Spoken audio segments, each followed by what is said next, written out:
چونکہ رمضان المبارک قریب ہے اور رمضان المبارک کا تعلق قرآن کریم کے ساتھ بہت خاص ہے، ماجد دیوبندی قرآن کریم کے تعلق سے لکھتے ہیں اور ساتھ میں رمضان المبارک کا تذکرہ بھی ہے اس میں، تو ان کا کلام آپ کی خدمت میں پیش کرتا ہوں کہ سامان تجارت میرا ایمان نہیں ہے، سامان تجارت میرا ایمان نہیں ہے، ہر در پہ جھکے سر یہ میری شان نہیں ہے۔ سامان تجارت میرا ایمان نہیں ہے، ہر در پہ جھکے سر یہ میری شان نہیں ہے۔ ہر لفظ کو سینے میں بسا لو تو بنے بات، ہر لفظ کو سینے میں بسا لو تو بنے بات، طاقوں میں سجانے کو تو یہ قرآن نہیں ہے۔ ہر لفظ کو سینے میں بسا لو تو بنے بات، طاقوں میں سجانے کو تو یہ قرآن نہیں ہے۔ اللہ میرے رزق کی برکت نہ چلی جائے، اللہ میرے رزق کی برکت نہ چلی جائے، 2 روز سے گھر میں کوئی مہمان نہیں ہے، 2 روز سے گھر میں کوئی مہمان نہیں ہے، ہم نے تو بنائے ہیں سمندر میں بھی رستے۔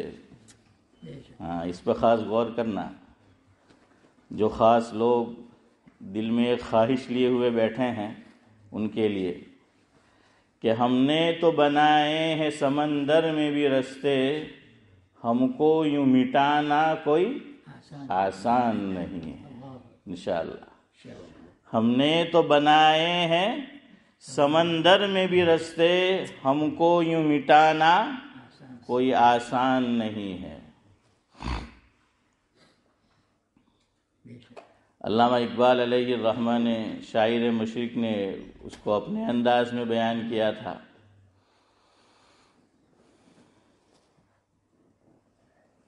کہ صفحہ دہر سے باطل کو مٹایا کس نے، صفحہ دہر سے باطل کو مٹایا کس نے، نوع انسان کو غلامی سے چھڑایا کس نے، تیرے کعبے کو جبینوں سے صفحہ دہر سے باطل کو مٹایا ہم نے، صفحہ دہر سے باطل کو مٹایا ہم نے، نوع انسان کو غلامی سے چھڑایا ہم نے، تیرے کعبے کو جبینوں سے بسایا ہم نے، تیرے کعبے کو جبینوں سے بسایا ہم نے، اور تیرے قرآن کو سینوں سے لگایا ہم نے، اور تیرے قرآن کو سینوں سے لگایا ہم نے، دشت تو دشت ہے دریا بھی نہ چھوڑے ہم نے، بحر ظلمات میں دوڑا دیے گھوڑے ہم نے، دشت تو دشت ہے دریا بھی نہ چھوڑے ہم نے، بحر ظلمات میں دوڑا دیے گھوڑے ہم نے۔ تو ماجد دیوبند نے اس کی ترجمانی کچھ الگ طریقے سے کی ہے کہ ہم نے تو بنائے ہیں سمندر میں بھی رستے، ہم کو یوں مٹانا کوئی آسان نہیں ہے۔ اللہ کے حکم کی تعمیل ہے لوگو، اللہ کے حکم کی تعمیل ہے لوگو، یہ فاقہ کشی مقصد رمضان نہیں ہے۔ بڑی پیاری بات کہی ہے کہ اللہ تعالیٰ کو بھوکا رکھنا مقصود نہیں ہے روزے سے، اصل اللہ یہ دیکھنا چاہتے ہیں کہ میرے بندے میرا حکم مانتے ہیں کہ نہیں۔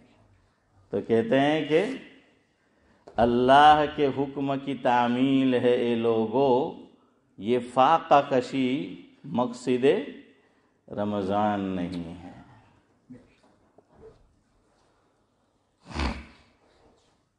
وہ شخص جس کو بزرگوں کی روایت نہ رہے یاد، وہ شخص جس کو بزرگوں کی روایت نہ رہے یاد، ایسے شخص کی لوگوں کوئی پہچان نہیں ہے۔ آج کے دور میں یہ بھی سمجھنے کی ضرورت ہے کہ ہماری مسجد میں کیا ہونا چاہیے، کیا نہیں ہونا چاہیے، کیسے پروگرام ہونے چاہیے، کون پروگرام کرے کون نہیں کرے۔ بزرگوں کی روایت یاد رکھو، ورنہ کوئی پہچان نہیں رہے گی۔ آخری مصرع ہے، ماجد میرے شعر میرے عہد کی تصویر ہے، ماجد میرے شعر میرے عہد کی تصویر ہے، یہ غالب کی غزل اور میر کا دیوان نہیں ہے۔ یہ غالب کی غزل اور میر کا دیوان نہیں ہے، سامان تجارت میرا ایمان نہیں ہے، ہر در پہ جھکے سر یہ میری شان نہیں ہے، ہر لفظ کو سینے میں بسا لو تو بنے بات، طاقوں میں سجانے کو تو یہ قرآن نہیں ہے۔ اللہ کرے کہ یہ بات میری اور آپ کی سمجھ میں آ جائے اور ہر مسلمان کی سمجھ میں آ جائے۔ تو رمضان المبارک کا تعلق قرآن کریم کے ساتھ خاص ہے۔ خود اللہ فرماتے ہیں شہر رمضان الذی انزل فیہ القرآن ھدی للناس وبینات من الھدی والفرقان، اور کہیں فرمایا انا انزلناہ فی لیلۃ القدر وما ادراک ما لیلۃ القدر لیلۃ القدر خیر من الف شہر الی آخرہ۔ اسی لیے حکیم الاسلام حضرت مولانا قاری محمد طیب صاحب نور اللہ مرقدہ، سابق محتمم ام المدارس دارالعلوم دیوبند، حضرت یہ فرماتے تھے جس کا مفہوم یہ ہے کہ ہر چیز کی ایک سالگرہ ہوتی ہے۔ ہر چیز کی کیا ہوتی ہے؟ ایک سالگرہ۔ خالی بچہ پیدا ہو وہی سالگرہ نہیں ہوتی، بہت سی چیزوں کی سالگرہ ہوتی ہے۔ شادی شدہ ہے تو وہ بھی اب تو منانے لگے ہیں، کیا میرج بولنی عبداللہ مناوے پہ بولتو نہیں، نہیں مناوے، اچھا چلو ہاری بات، میرج اینیورسری۔ ویسے ایک مسئلہ سنو، ایک بات، اگر آپ بیوی کے لیے گفٹ لاتے ہیں تو یہ منع نہیں۔ اگر اس دن آپ لے آئے لیکن آپ کہیں گے کہ مول صاحب વાત છેડવાનું કામ હું તો યાર ખોટો جیب پر بوجھ پڑے، تو اگر کوئی آپ لے کر دو اس خوشی میں کہ اللہ تبارک و تعالیٰ نے ایک مقدس رشتے میں ہم کو باندھا تھا اور مزید 1 سال پورا ہو گیا، آپ کوئی چیز لا کر چپکے سے، یہ نہیں کہ سب فیملی کو جمع کرو اور ایک خاص شور شرابہ ویسے لے کر دیا، چونکہ لوگ پوچھتے ہیں نا مسئلہ، تو یہ مسئلہ بھی پوچھا گیا مفتی صاحب سے کہ بھائی اس طریقے سے کر سکتے کہ نہیں خاص اس دن پہ، تو فرمایا کوئی حرج نہیں۔ تو حکیم الاسلام حضرت مولانا قاری محمد طیب صاحب نور اللہ مرقدہ فرماتے تھے کہ ہر چیز کی ایک سالگرہ ہوا کرتی ہے، اور قرآن کریم کی سالگرہ یہ رمضان المبارک ہے۔ رمضان المبارک کیا ہے؟ قرآن کریم کی سالگرہ ہے، چونکہ اسی ماہ میں اللہ تبارک و تعالیٰ نے قرآن کریم کو نازل کیا۔ حضرت مولانا مفتی سعید احمد صاحب پالنپوری نور اللہ مرقدہ، ہم سب حضرت کو جانتے ہیں، بڑے احسانات ہیں ہم پر۔ میں نے اپنے ان کانوں سے 1 سے زائد مرتبہ سنا، حضرت فرماتے تھے کہ میں رمضان المبارک میں قرآن کریم کے علاوہ کوئی کتاب دیکھتا ہی نہیں۔ کوئی مسئلہ ذہن میں نہیں ہے اور منگوا لی دیکھ لیا وہ الگ بات ہے، لیکن یہ کہ باقاعدہ مطالعہ کرنا، باقاعدہ وقت نکال کر کتاب کو پڑھنا، حضرت فرماتے تھے کہ 1 مہینہ میں نے قرآن کریم کے لیے وقف کر رکھا ہے کہ میں کوئی کتاب نہیں دیکھتا اس میں، اور نہ کسی کو تقریض لکھ کر جو ہے وہ دیتا ہوں، کہ یہ مہینہ تو رب العالمین نے قرآن کریم کے لیے کیا کر دیا ہے؟ خاص کر دیا ہے۔ اور الحمدللہ اب تک یہ احساس ہم میں موجود ہے اور یہ طریق ہم میں زندہ ہے کہ رمضان المبارک میں ہماری مسجد اور بھی مساجد جو ہیں وہ نمازیوں سے بھری ہوتی ہے، اور نماز سے پہلے اور بعد میں لوگ کثرت سے قرآن کریم کی تلاوت کرتے ہیں، اور یہی معمول آگے بھی جاری رکھو۔ اور میں نے تو یہ بھی دیکھا، بلکہ کہنے والے نے کہا، ایک مرتبہ ایسا ہوا، جو ہماری مسجد کے ساتھ کمرہ ہے جہاں حضرت ٹھہرتے تھے، مفتی سعید احمد صاحب پالنپوری رحمۃ اللہ علیہ، تو حضرت مولانا شاہین جمالی کا قیام بھی وہیں ہوتا تھا۔ لیسٹر کے اندر ہمارے گاؤں کے ایک عالم ہیں مولانا عبدالرحیم صاحب دیوان، تو وہ ان کے کسی رشتہ دار کو لے کر آئے جو ایک مسلم ملک سے آئے تھے، میں نام نہیں لے رہا، اور وہیں رہتے تھے۔ اور ہماری مسجد میں انہوں نے ماحول دیکھا کہ لوگ ماشاءاللہ قرآن کریم جو ہیں وہ پڑھ رہے ہیں، دین کی باتیں بھی ہوتی ہے، تبلیغ کا کام بھی اپنے طرز سے ہو رہا ہے، اور بھی یو کے کی مساجد کو دیکھا تو انہوں نے مسجد میں حضرت سے فرمایا کہ ہم مسلم ملک میں رہتے ہیں اور تم یہاں رہتے ہو، لیکن رمضان المبارک کی اعمال کے اعتبار سے جو قدر میں نے یہاں دیکھی، 50 سال سے زائد میری عمر ہو گئی، وہاں میں نے نہیں دیکھا۔ کرنے والے ہر جگہ کرتے ہیں قدر، لیکن مجموعی طور پر، اور واقعتاً ایسا ہے۔ ہمارے یہاں ایک بڑے میاں تھے اسوات فیملی سے، وہ باٹلی میں ہوا کرتے تھے، میں یہاں یو کے نہیں آیا تھا اس وقت، تو مجھ سے جب میرا یہاں انہوں نے سنا کہ میں جا رہا ہوں تو مجھے بلایا، میں ملوا گیا تو میں نے کہوا لائے گا، میں نے کہ 11 مہینہ انڈیا میں رہوانی مزہ، پر رمضان تو ایم کے گزاروانی یو کے میں مزہ آئے۔ ہاں، انہوں نے کہا کہ یہ تو یو کے میں جائیں گے مزہ آئے، میں نے کہ تو جا، تارا پاچھڑ میں بھی آؤ تو۔ دیکھیں عبادت تو وہیں پر ہوتی ہے، یو کے اندر جس طرح ہونی چاہیے، چونکہ ایک ماحول ہوتا ہے نا، تو لوگوں کے لیے کرنا بھی اس کو آسان ہو جاتا ہے۔ آپ دیکھیں 1-2 روزے ہمیں ہارڈ لگیں گے بظاہر، پھر آسان ہے، کیوں؟ گھر میں سب روزے دار ہیں، تو اگر سحری میں نہیں اٹھ پائے، کچھ کھا نہیں سکے، تب بھی آسان ہے۔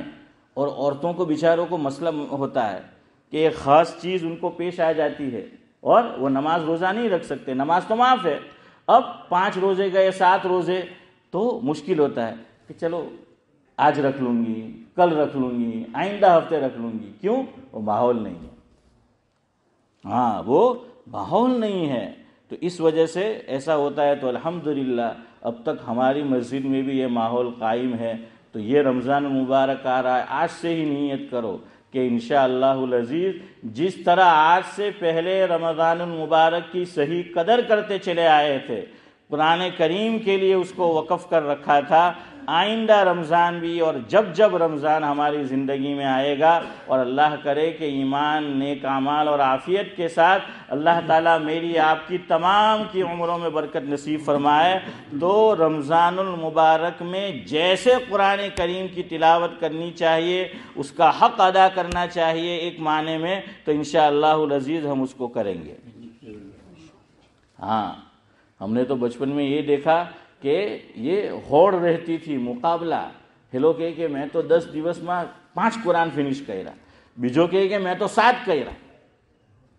تو نیک اعمال میں ایسا اچھا ہے، وساریو الی مغفرۃ من ربکم، اللہ فرماتے وجنۃ عرضها السماوات والارض۔ ہاں، کہ مقابلہ کرنا ہے تو نیکیوں کے اندر مقابلہ کرو۔ بہرحال رمضان المبارک جہاں تک آتا ہے، جب جب جمعہ آئے گا، اگر کوئی خاص ضرورت پیش نہیں آئی، انشاءاللہ العزیز ہم گفتگو قرآن کریم کے تعلق سے ہی کریں گے، اور میں شروع سے چلوں گا، اور بہت زیادہ ڈیٹیل اور تفصیل میں نہیں، تھوڑی بہت ہر ٹاپک پہ روشنی ڈالنے کی کوشش کریں گے، سمجھنے کی کوشش کریں گے۔ اب قرآن کریم کے لیے سب سے پہلے جو چیز سمجھنی ضروری ہے وہ کیا ہے؟ وحی. کیا ہے؟ وحی. اللہ کے نبی صلی اللہ علیہ وسلم پر جو قرآن کریم نازل ہوا وہ کس ذریعے سے ہوا؟ وحی کے ذریعے سے. تو وحی کیسے آتی تھی؟ کیا طریق تھا؟ اور آقا پر کس طرح وحی آئی؟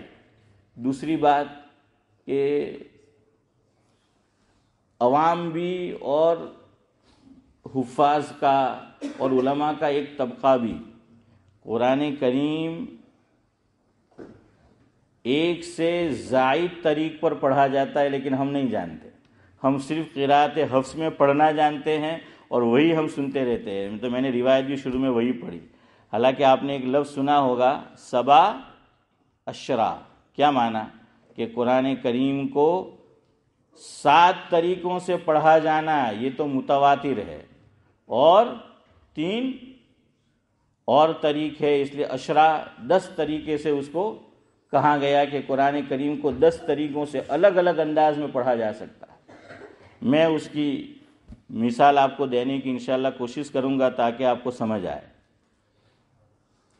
ان میں سے 7 طریق پر نماز میں بھی قرآن کریم کو پڑھ سکتے ہیں. ہم تو صرف حفظ میں پڑھتے ہیں. اگر کوئی نماز میں، فرض نماز میں امام صاحب قرات جانتے ہیں اور علم رکھتے ہیں 1 سے زائد قرات کا اور وہ پڑھنا چاہے نماز کے اندر تو بھی پڑھ سکتے ہیں. ہاں البتہ علماء نے یہ لکھا ہے کہ پہلے مقتدیوں کا ذہن بناؤ، انہیں بتاؤ، ورنہ خواہ نماز میں مقتدیوں کا دل نہیں لگے گا اور نماز کے بعد انتشار ہوگا کہ بھئی یہ کیا پڑھ رہے ہیں. اور لوگ کیا بولتے ہیں જે વસ્તુ આપણને ખબર નહીં હોય તો એમ નહીં કહે કે મને નહીં ખબર યાર મને સમજાવો. તો કે આ વળી ક્યાંથી લાવ્યા? મારી 60 વર્ષની ઉંમર થઈ ગઈ એમ કે આપણે તો કોઈ સાંભળેલું જ નહીં. કે આપણે તો કોઈ સાંભળેલું જ નહીં એમ કે મારી એટલે ભાઈ તું એ નહીં સાંભળું તો હું એ જ નહીં મળે تو خود ہی سب سے بڑا علامہ ہے. تو ہم سب سے بڑے علامہ بن جاتے. لیکن اس کے لیے کہا کہ بھائی بتا دو، ورنہ دیکھیے نہیں بتایا ہوتا نا، جن کو مہذب ملک کہا جاتا ہے وہاں بھی مسئلہ پیش آ سکتا ہے اور آتا ہے. حضرت مولانا مفتی سید احمد صاحب پالن پوری نور اللہ مرقدہ کی ترمذی شریف کی تقریر جو دارالعلوم دیوبند میں ہوا کرتی تھی درس حدیث، دورہ حدیث میں، درس حدیث میں، تو درس حدیث جو ہوا کرتا تھا دورہ حدیث میں، تو وہ درس چھپ چکا ہے ترمذی شریف کا تحفۃ العلمئی کے نام سے، حضرت مولانا جانتے ہیں. اس میں حضرت نے ایک جگہ یہ واقعہ بیان کیا کہ میں امریکہ میں تھا رمضان المبارک میں، کیلیفورنیا کے اندر. اب کوئی مہمان قاری صاحب تشریف لائے نماز عشاء میں، تو لوکل ہوں گے، مسافر نہیں ہوں گے. تو جو امام صاحب تھے مسجد کے، انہوں نے ان کو آگے کر دیا کہ بھائی عشاء کی نماز آپ پڑھائیں. اب انہوں نے جو مشہور قرات ہے امام حفص رحمۃ اللہ علیہ کی قرات حفص وہ نہیں پڑھی اور دوسرے انداز میں پڑھا کہ جس کو امالہ کہتے ہیں. کیا کہتے ہیں اس قرات کو؟ امالہ. ابھی میں مسجد کے لیے آ رہا تھا تو میں نے ہمارے امام صاحب کو فون کیا، قاری محمد کو، کہ وہ قاری ہے ماشاءاللہ. تو میں نے کہا کہ بھائی ایک قرات میں جانتا تو ہوں لیکن مجھے معلوم نہیں اس قرات کا نام کیا ہے. تو انہوں نے کہا اس قرات کا نام ہے امالہ. اور امام حمزہ کہا کہ ان کی روایت ہے. تو وہاں پر عشاء کی نماز میں کیلیفورنیا کی ایک مسجد میں وہ جو مہمان تھے قاری صاحب، انہوں نے عشاء میں یوں پڑھا کہ والضحی واللیل اذا سجے ما ودعک ربک وما قلی وللآخرۃ خیر لک من الاولی ولسوف یعطیک ربک فترضی. تو اس طریقے سے پڑھا. اب جیسے ہی نماز امام صاحب نے ختم کی، قاری صاحب نے، حضرت مفتی سعید احمد صاحب پالن پوری رحمۃ اللہ علیہ فرماتے ہیں کہ ہنگامہ ہو گیا، لوگ کھڑے ہو گئے. دیکھیں آٹلو غلط قرآن پڑھے کوئی بھول نہیں کاٹતો ہے کہ اتنا غلط قرآن نماز کے اندر پڑھا گیا, کسی نے غلطی نہیں نکال لی, میں کہ ہارو تھیوں کہتے پوتے چپ رہی ہو ہیں, تو کہا کوئی غلطی نہیں نکال رہا ہے, اتنے سارے لوگ ہیں, یہ غلط پڑھ رہے ہیں قاری صاحب قرآن. تو مفتی صاحب فرماتے ہیں کہ ان اللہ کے بندوں کو سمجھانے کے لیے مجھے 2.25 گھنٹے تقریر کرنی پڑی. کتنے؟ 2.25 گھنٹے مجھے تقریر کرنی پڑی اور بتانا پڑا کہ یہ قرات بھی صحیح ہے, حضور نے ہی تعلیم دی ہے, حضور نے ہی سکھایا ہے, اسی طرح سے اس طرح بھی اس کو پڑھا جا سکتا ہے. اس لیے یہ یاد رہنا چاہیے. حضرت تھانوی رحمۃ اللہ علیہ کے زمانے میں عجیب ہوا, مرغوب الفتاوی میں مولانا لکھا ہے, مرغوب الفتاوی کے حاشیے میں, کہ ایک قاری صاحب گاؤں میں امام بن کر گئے. اب گاؤں کے لوگ تو بیچارے ہیں, ہمارے یہاں مشہور ہے, کوئی برا نہ لگائے, میں بھی گاؤں کا ہوں ہیں, اب تو الحمدللہ دینی شعور, علمی شعور آنے لگا ہے.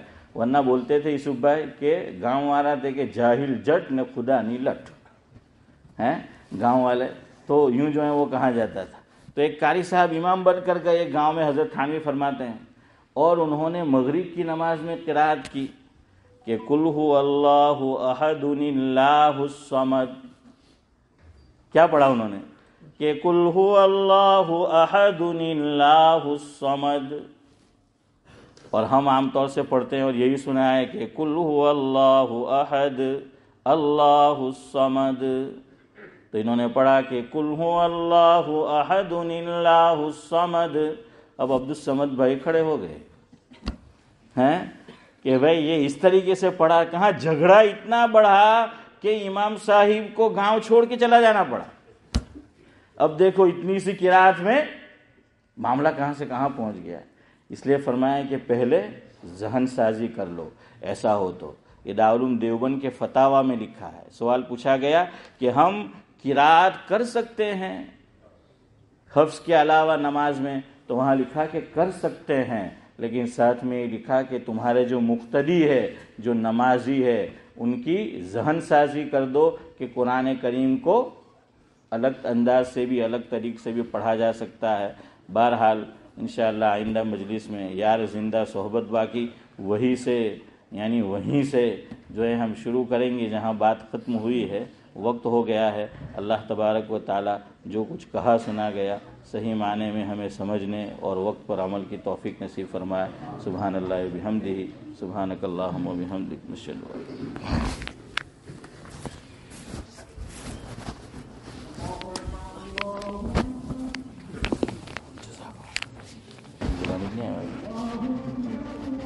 ان لا